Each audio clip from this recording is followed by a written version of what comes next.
নমস্কার বন্ধুরা, আমি শিপ্রা ইংল্যান্ড থেকে বলছি। বিলেতি বঙ্গিনীর একটি ব্লগে আপনাদের সবাইকে স্বাগত। ইউরোপ সহ ইংল্যান্ডে কিন্তু এখন তুমুল তুষারঝড় চলছে, আর তারই মধ্যে ভাবছি আজকে আপনাদের নতুন কিছু দেখানো যাক। এক মুঠো গোবিন্দভোগ চালকে 2 ঘন্টা মতন ভিজিয়ে এখন একটুখানি গুঁড়ো করে নিচ্ছি।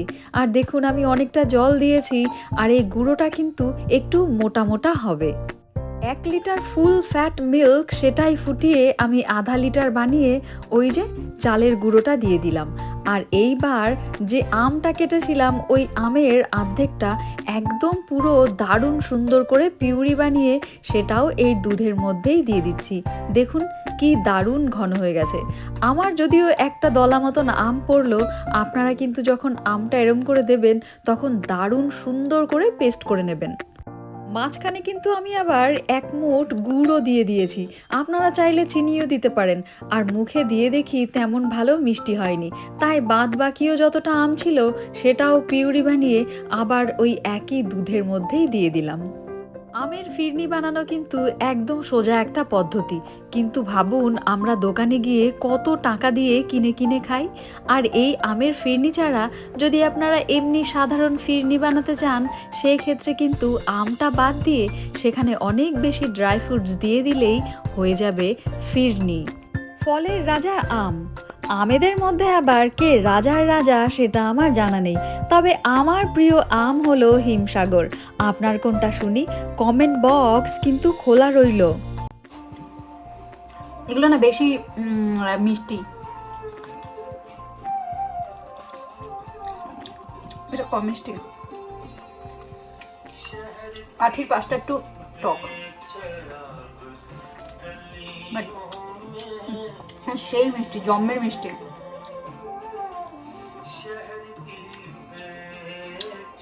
এবার এই খোসাগুলো কিন্তু আমি মুখে মাখবো।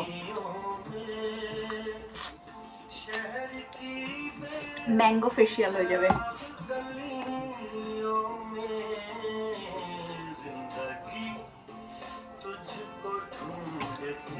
ফেশিয়াল করে আসি। কাঁচা দুধ আর আমকে চটকে এক পশলা রূপচর্চার পর সন্ধ্যার পর কি শুরু হলো দেখুন।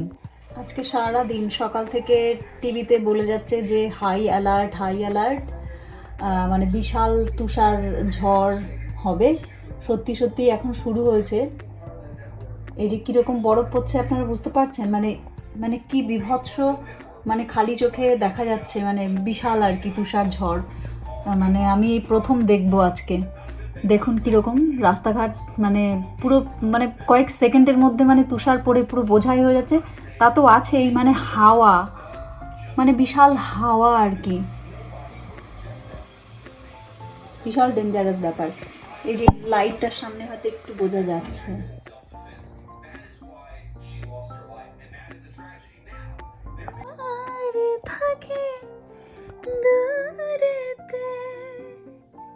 কত সুন্দর বলবো, কত কত কত সুন্দর।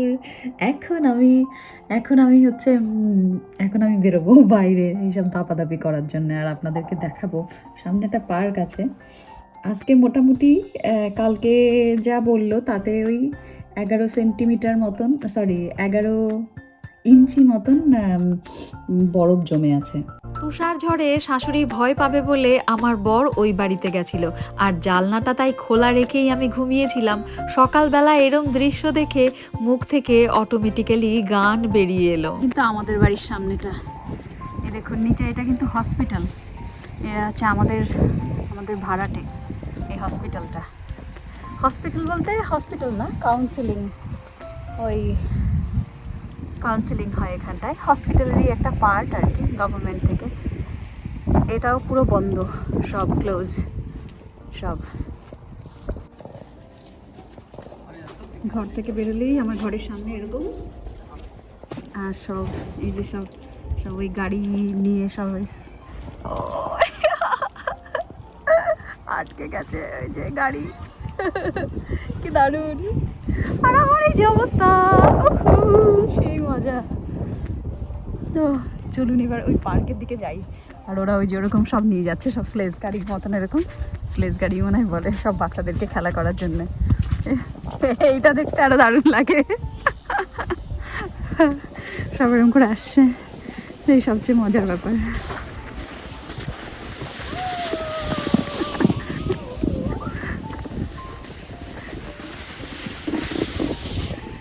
তো বাচ্চাদেরকে এরকম করে সব নিয়ে যাচ্ছে খেলতে।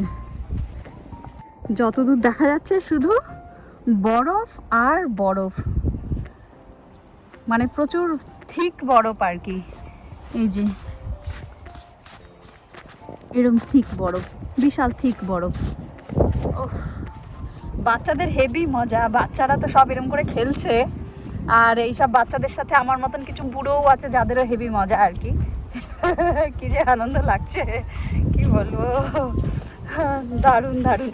ও বাপরে, ভীষণ পিচ্ছিল আছে আসলে, সূর্য উঠতে শুরু করেছে আর এখন যদি একটু বরফ গলে তখন সবচেয়ে বেশি ডেঞ্জারাস। আমি ভাবছিলাম আমি একাই মনে হয় এখানটায় থাকবো, এখন এখানে এসে দেখছি না, আমি একাই ঘরে ছিলাম। পুরো ইংল্যান্ড এখানটায় চলে এসছে। ও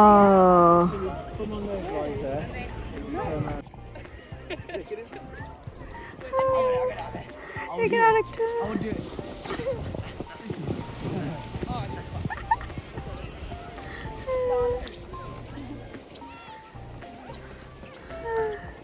Oh my God, সবাই এরম রয়েছে।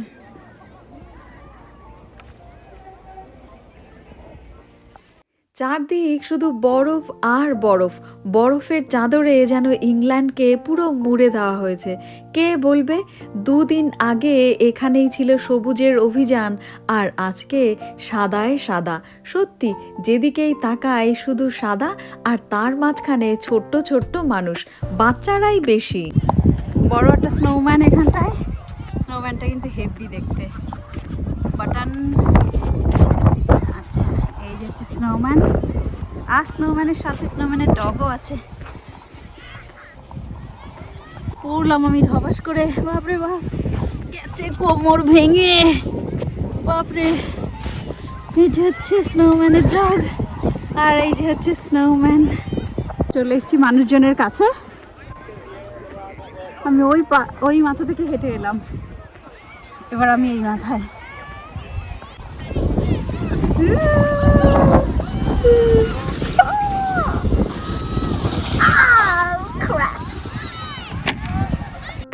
বরফে সবার খেলা দেখে একটু মন খারাপ হচ্ছিল।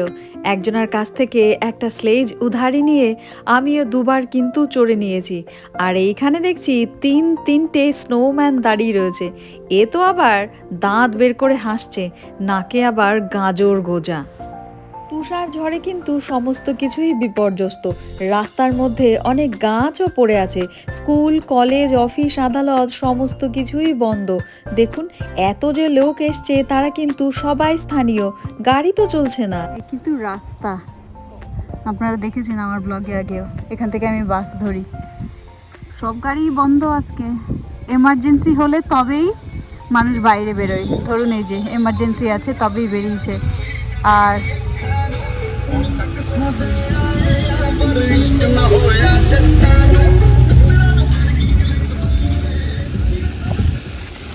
কেমন পুরো গাড়ির চাকা পুরো এরকম, তো বিশাল কষ্টসাধ্য ব্যাপার আর কি। পা দিলেই যেরকম দেবে যাচ্ছে। ও মাই গড। স্নোফল শুরু হলে কিন্তু বড় রাস্তাগুলোর থেকে ছোট রাস্তাগুলোর প্রবলেম বেশি। বড় রাস্তাতে বরফ জমলেও সেটা গাড়ি করে এসে বরফগুলো সরিয়ে দিয়ে যায়, কিন্তু ছোট রাস্তায় সেরম কোনো ব্যবস্থা নেই।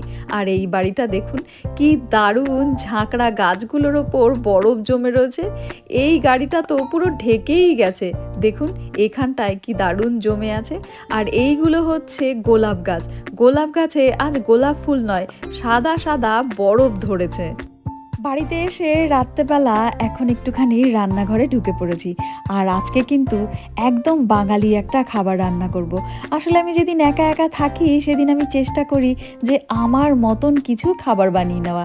আর আজকে তো কর্তাবাবুর আসার কোনো চান্স আছে বলে মনে হয় না, কারণ এতটাই বরফ জমে রয়েছে রাস্তায় অলরেডি। আবার ঝড় শুরু হবে, আর ঝড় হলেই আবার বরফ জমবে, তাই তার আসার সম্ভাবনা 0।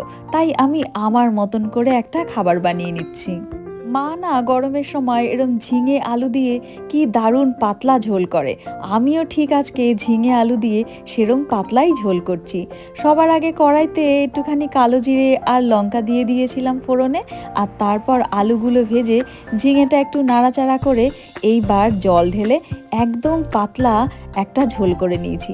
আর গরম ভাতের সাথে এরম ঝিঙের একটা তরকারি, উফ, একদম সেই জমে গেছে। রাতের পেট পুজো করতে করতে বিলেতি বঙ্গিনী কিন্তু আজ আপনাদের থেকে বিদায় নেবে। পরের ব্লগে আবার আপনাদের সাথে দেখা হয়ে যাবে। আর আমার এই ব্লগ যদি ভালো লাগে প্লিজ একটা লাইক, কমেন্ট আর শেয়ার। চ্যানেলটা ভালো লাগলে একটু সাবস্ক্রাইব করে নেবেন প্লিজ। পরের ব্লগে দেখা হচ্ছে, ততদিন ভালো থাকবেন, সুস্থ থাকবেন, পরিবারের সবাইকে সুস্থ রাখবেন। Tata, bye bye.